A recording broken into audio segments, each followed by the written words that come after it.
বিসমিল্লাহির রাহমানির রাহিম।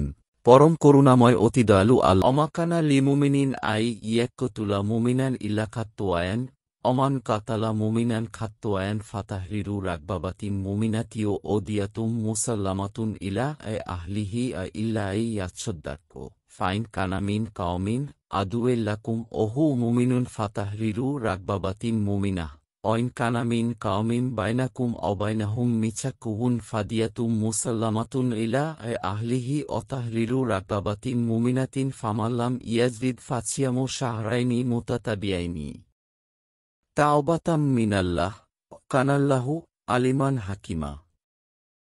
আর কোনো মুমিনের কাজ নয় অন্য মুমিনকে হত্যা করা, তবে ভুলবশত হলে ভিন্ন কথা।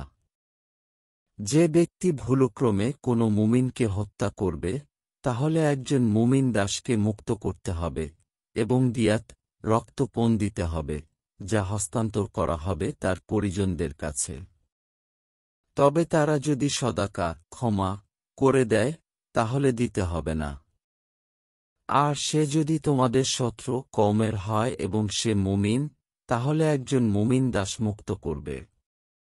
আর যদি এমন কওমের হয় যাদের মধ্যে ও তোমাদের মধ্যে সন্ধি চুক্তি রয়েছে, তাহলে দিয়াত দিতে হবে, যা হস্তান্তর করা হবে তার পরিবারের কাছে, এবং একজন মুমিন দাস মুক্ত করতে হবে।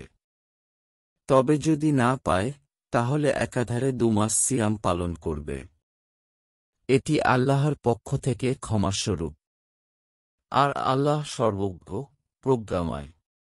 বাংলা কুরআন শরীফ পেতে আমাদের চ্যানেলটি ফলো ও সাবস্ক্রাইব করে রাখুন।